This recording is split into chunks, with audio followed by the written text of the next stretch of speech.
The main character of the show is an eccentric girl named Wednesday Addams. Although she is only 13 years old, she shows little emotion and she has a strange obsession with death. She's also famous for wearing black and white goth outfits that everyone finds weird. In the first scene, Wednesday arrives at high school with a creepy look on her face. She found her brother in the locker. Pugsley was tied up with an apple in her mouth. Wednesday has a vision of seeing who tortured her brother when she suddenly pushes him out. Wednesday has the ability to see a person's past and future with just a touch. When she finds out that a group of swim team thugs are behind her, she goes to the swimming room with 2 bags full of piranhas. She then casually lets go of the bloodthirsty piranha in the pool and see how the tyrant runs. Living in her fear, Wednesday reveals no one makes fun of her brother. She moves on to the next scene and introduces her friends Morticia and Gomez to her parents. The parents are fed up with her daughter's antics and decide to send her to the Nevermore Academy. It turns out that all the students at this school have supernatural powers. And they're taught how to control it. Morticia and Gomez were also graduates of the same academy, suggesting that they also have psychic powers. Meanwhile, the Drifter travels alone through the woods near Nevermore Academy. Unfortunately, minutes later, he is attacked by an unknown creature, which finishes him off. The local sheriff later discovers the mutilated bodies and begins investigating the area. Surprisingly, it turns out this is not the first time this gruesome murder has happened. There have been many similar incidents recently. Next, Wednesday arrives at the academy to meet Larissa Weems, the principal who runs Nevermore seamlessly. She introduces her to her roommate Enid, a werewolf who is Wednesday's complete opposite in every conceivable way. Enid is a down-to-earth girl with colorful decorations next to her room, but Wednesday she loves black and goth.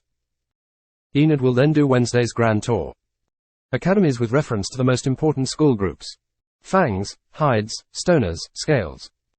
Fang is vampire. Fur is werewolf. Stoner is a gorgon with a snake on his head and a siren on his scales and is a person with the ability to manipulate people. Enid also shows her who is the most popular girl in her school.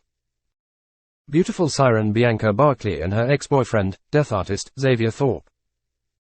A person who can embody the picture he drew.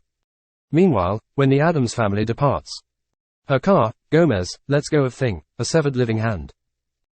Thing is tasked with taking care of his daughter.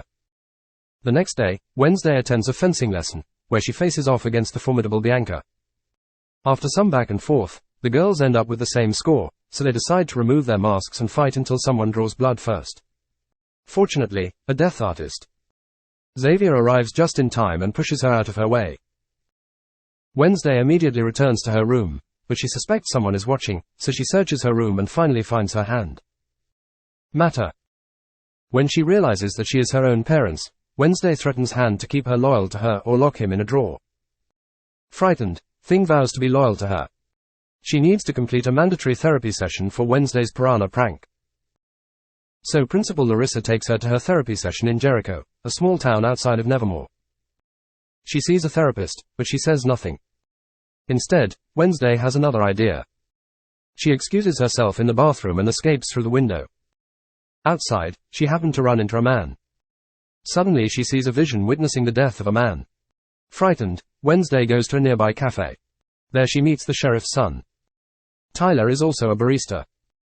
Tyler has a mechanical problem with his espresso machine. The instructions are inexplicably in Italian, but we are lucky enough to be able to read Italian on Wednesdays. She easily fixes the device and asks for a ride to the nearest bus stop instead.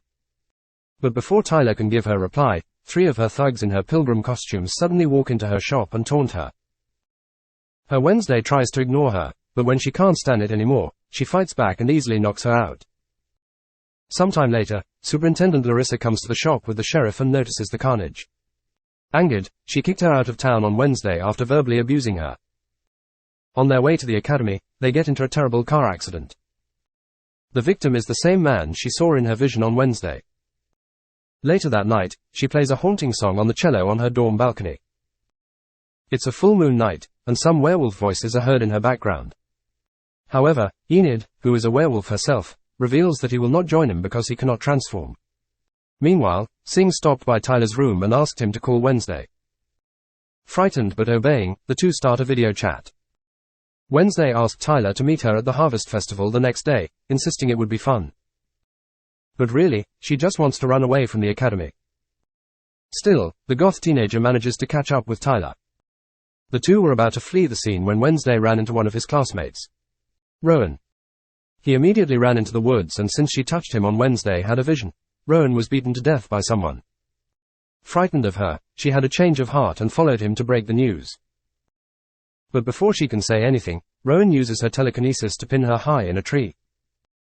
He then reveals that his mother, a powerful seer, envisioned destroying Nevermore Academy 25 years ago on Wednesday.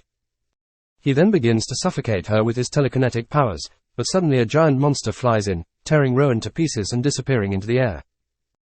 As expected, sheriffs didn't believe Wednesday's testimony that Rowan is attacked by a monster he thought was a Nevermore student. Cops get in the way. We see their conversation, and surprisingly, very much alive Rowan when her Wednesday arrives in her room, she finds she has a roommate. Enid she is too busy with the annual boat game, the Po Cup competition. Later, she tries to talk to Rowan, but her principal, Larissa, informs her that he has been expelled for reasons she cannot be shared. As a result, Wednesday returns to Plan B and asks Thing to keep an eye on Rowan. The scene then cuts to Rowan arriving at the train station with a hot Thing. After observing his surroundings, he sneaks to the bathroom and transforms that of an old man. Unfortunately, Thing loses track of him and misses this transformation. After that, the old man goes to see the director Larissa. This shows that she's actually a shapeshifter somehow. She covers up Rowan's murder. Left with no choice, Wednesday ventures into the woods to look for Rowan's murder. Tip. She is accompanied by Tyler, who is chasing her father. After a while she picks up Rowan's glasses and she has a vision. In her vision she sees a purple book, drawn by Rowan. Waste no time and face Wednesday telling her class teacher about the book. She identified it as hers. An old sorority called Nightshade. But society was dismantled long ago. After school, Wednesday sneaks into Rowan's room to look for a book. She finds a mask under his bed, but before she leaves, Xavier arrives. Turns out to be Rowan's roommate. Wednesday quickly hides under the bed and Bianca joins them as she visits her. She overhears their conversation and learns that Bianca plans to destroy Enid at a boating competition near you. So as soon as she returned to her room on Wednesday, she decided to help Enid in the competition so she can beat Bianca the next day. Wednesday, Enid prepares for the competition. Because there are no rules, it's all fair game, and Bianca uses this to her advantage. The game is about rowing a boat to its destination and back again. Who is first? Whoever reaches the finish line without being knocked out in the lake is declared the winner. When the competition begins, Bianca points to one of her friends to show she's ready to sabotage her one friend. Boat. A girlfriend, who turns out to be a mermaid, jumps into the lake and destroys one of the boats. Take out the team. Luckily Wednesday and End were ready. Ding, they managed to catch a mermaid. However, during the tournament Wednesday, I had another vision. This time she sees a blonde version of herself and that version tells her who she is. Thus the non-siren team won the first tournament in 40 years. The winning team is then awarded by the principal. Larissa gives Enid a Po Cup trophy.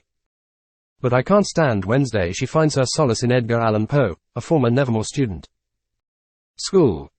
Suddenly she saw a symbol under the stone book he was holding. It's the same symbol that was engraved on the photo Rowan gave her before him. Beaten to death.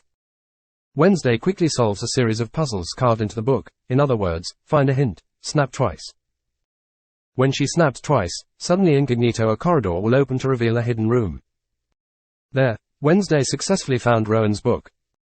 What he tore the picture. She put the book in her backpack, but before she went on, someone put a black bag over her head. Shortly thereafter, when the bag is removed, she finds herself surrounded by Bianca, Xavier, and some other students. Member of the Nightshade Club. The group had previously disbanded, but it turns out Principal Larissa secretly revived it. Xavier invites you to join her group on Wednesday, however, she quickly refuses and walks away. In the next scene, Principal Larissa appears. Annual outreach her day announcing where Nevermore students gather ordinary people, also called norms, by working with them in their institutions. When they arrive in town, Wednesday tells Xavier it could have been his roommate killed. The latter does not believe Rowan is dead as he was only exiled. Despite this, Wednesday shows him a drawing made by Rowan's mother. Xavier takes a closer look and reveals the man in the photo is actually the founder of Jericho. Joseph Knackstein. After a while, I decided to volunteer at Pilgrim World on Wednesdays. A place to preserve the history of Jericho. There she meets a boy named Eugene, her old friend. At the Beekeeping Association. The two immediately started talking and observing their surroundings. Soon, the students are approached by Miss Arlene, the Pilgrim's World caretaker. She gives them a tour and talks about some of Joseph Craxton's beloved artifacts. Wednesday inquired about the relics and learned they were original farm tools, not only tableware, but also pots for home use. She wants to work there, but she can't under renovation. Instead, they all work for ye olde fudgery. Hand out fudge and cake to local tourists. Then on Wednesday, with the help of Eugene, sneak into the Craxton family's room. She finds a picture of an old meeting house that houses a girl from her vision. Shortly thereafter, she finds the tour book that a girl had. However, if Wednesday notices that the page is blank and she suspects it is fake. Just then, the caretaker, Arlene, come get her girlfriend on Wednesday and asks for the original book. Arlene hesitates. Turns out it was stolen last month. Then Tyler and Wednesday coffee. They eventually find it and meet a homeless man. However, Thing smothers him and scares him. Suddenly Wednesday experiences a vision. This time we will travel 400 years ago. We see the blonde girl she met before Vision. Villagers circle her girl because she calls her the devil's spawn. Later Joseph Craxton rises from the crowd and calls them Goody Addams. He accuses her of being her witch and he sentences her to die in a barn full of her other defendants, including her mother in return. Goody also accuses them of stealing land and slaughtering innocent people. She robs her of her peaceful spirit. Her mad, Joseph sits staring at her for a while burning barn. Goody tries to free her mother, but all her efforts are in vain. When the time finally comes with her hopeless, she escapes through a trapdoor. Meanwhile, Wednesday sees all this in the barn with them. Goody immediately ran to her, insisting that Joseph would not complete his crusade until he kills them all. Wednesday wakes up to this revelation, explains everything to her long vision and Thing. Suddenly they see the same monster killed Rowan, who was lurking behind them. Wednesday will be delayed by rain, but I can't catch up. As a result, follow the footprints that mysteriously turn into human footprints. This it shows the monsters are actually humans. At that moment she meets Xavier and tells him what she saw. He wants to see the footprints, but the rain has already washed them away. The next day, everyone gathers in the town square to unveil the new statue, dedicated to Joseph Craxton. Wednesday plays an instrumental version of Fleetwood Mac's Don't. Jericho stops with his band marching while the mayor and Larissa unveil the statue, but according to Wednesday's order, when disaster strikes, set the statue on fire. Wednesday's eyes light up while others flee in fear of revenge while playing the cello. Then Rector Larissa falls into Wednesday. It is suspected that she caused the incident, but the teenager denies doing anything. She instead confronts Larissa about refusing to admit she is brutal, the racial truth that Jericho was founded on. The previous homeless man that night attacked by a monster, his camera begins capturing the incident. After a while the sheriff and his crew arrive at the forest ruins to find a homeless man dead. Girlfriend, we discover footage on his camera that may reveal the perpetrator's face. After developing the photo, the sheriff looks into the face of the killer, a monster born from nightmares.